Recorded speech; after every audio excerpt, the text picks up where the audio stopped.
Всем привет! Сейчас маркетинг просто захватил весь мир. К примеру, возьмем самый известный фастфуд в мире и купим у них самый популярный бургер. Внимание, как он выглядит на сайте, а как в жизни. И по-моему, в жизни он выглядит совсем не так. А хотелось бы получать такой же красивый продукт, как и в рекламе. Так к чему я все это веду? Сегодня мы будем повторять еду из рекламы. В первую очередь по внешнему виду, а уже во вторую по вкусу. По традиции ставим лайки и подписываемся заранее, а мы начинаем. Поехали! Кстати, сегодня мы готовим на посуде от Biol. Посуда действительно качественная, надежная, дает возможность готовить без масла и, что самое главное, она бюджетная. Особенно мне нравится вот эта сковородка, можно одним нажатием убрать ручку и запекать в ней что-то в духовке. Вернуть ее обратно также просто. Важно, есть два сайта, biol.com.ua, доставка по всей Украине, и biol.ru по России. А по промокоду Vanzai у вас будет скидка на всю продукцию от Biol в 10%. Промокод и ссылки на сайты находятся в описании, переходи и покупай. Начнем готовить с пончиков, вернее не с пончиков, а с донатсов.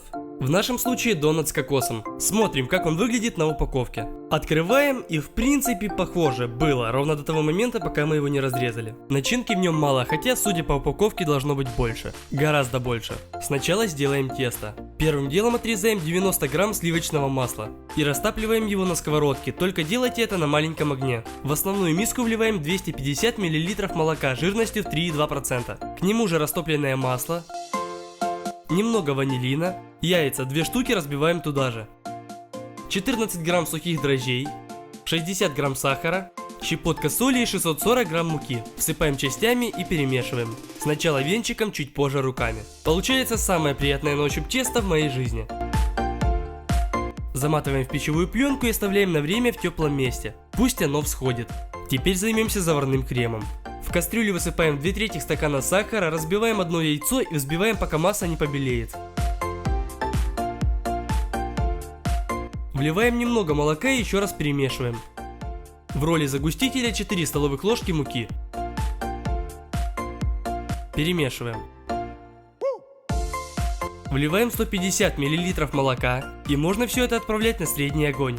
Постоянно помешивая, ждем, пока масса не загустеет. Определить это просто. Поднимаем венчик, и если на нем задерживается крем, то огонь можно выключать. Остается добавить 10 грамм сливочного масла, разрезаем лимон и выдавливаем немного лимонного сока. Ах да, донатсы все-таки у нас с кокосом, поэтому добавим немного кокосовой стружки. Все, крем готов, можно отправлять его в холодильник, там он станет еще гуще. К этому времени тесто уже взошло, немного его промешиваем. Формируем шарики, раскатываем скалкой. И раскатывается оно просто божественно, не стягивается обратно, как остальные виды теста. Что немаловажно, раскатываем до толщины листа в 1 см. И теперь просто подходящим круглым предметом выдавливаем круги в тесте.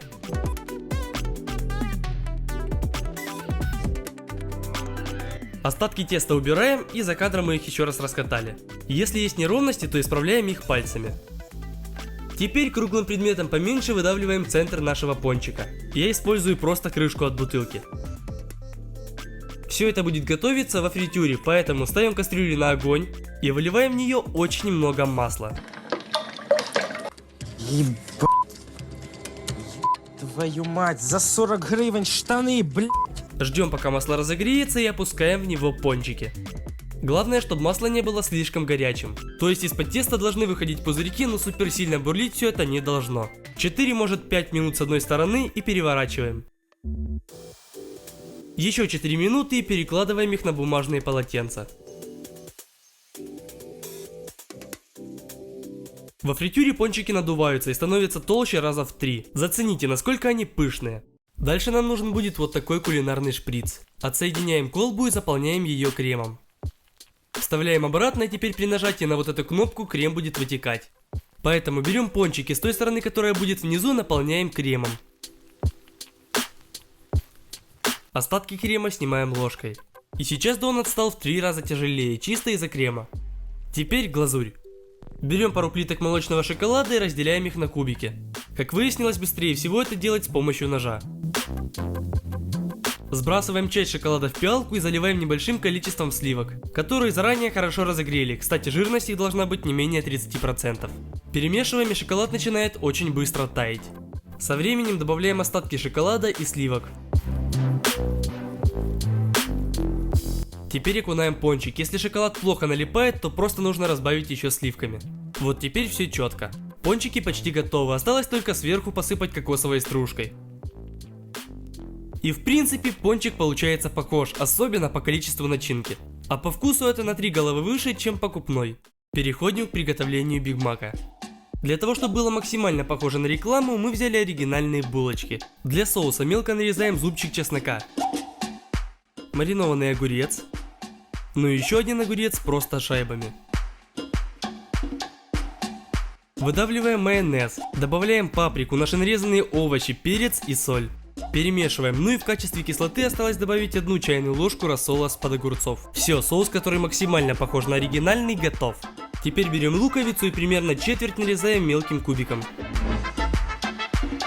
Переходим к котлетам. Нам нужно примерно 350 грамм хорошего говяжьего фарша. Перчим его, солим и перемешиваем прямо руками. Из 2 шариков формируем по 1 котлете. Делаем это сразу на пищевой пленке и помогаем себе лопаткой. Следите, чтобы котлета была чуть шире, чем сама булочка, так как при обжарке она уже мается. Заворачиваем в пищевую пленку и котлеты готовы. Ставим разогреваться сковородку и добавляем на нее каплю масла. Это не обязательно. На биоловских сковородках и так ничего не пригорит, это просто чтобы было пожирней. Выкладываем котлеты и обжариваем по 3-4 минуты с каждой стороны. Вот и все, можно собирать Биг Мак. Берем нижнюю булочку и смазываем ее соусом. Дальше нам нужен салат, выкладываем самый красивый пучок. Распечатываем и выкладываем пластинку сыра. Горячая котлета, лук и наверх среднюю булочку. Опять соус, салат, огурцы. Котлета, лук и последняя булочка. И по-моему, это очень похоже на тот Биг Мак, который изображен на сайте. Согласитесь, такое было бы получать гораздо приятнее. Вот вам для сравнения оригинальный. Кстати, сам бургер получился очень похож на Биг Мак, по вкусу я имею в виду. Поэтому можете спокойно брать этот рецепт и готовить его у себя дома. Последним, что мы приготовим, будут круассаны. Сравнивать с нашими будем сразу 2 фирмы: 7 Days и To Go. Заморачиваться с тестом, когда мы готовим круассаны, смысла нет. Просто берем покупное листовое дрожжевое тесто. Отрезаем половину, раскатываем и обрезаем края. Разрезаем его вдоль пополам и проходимся ножом по диагоналям. Получается длинная полоска в форме треугольника. И есть 2 способа сворачивать тесто. Первый – надрезать посередине и заворачивать лепестки в разные стороны. Второй – просто завернуть. Выбирайте тот, который вам нравится больше. Теперь смазываем противень маслом. Выкладываем будущие круассаны и накрываем их пищевой пленкой. Пусть немного взойдут.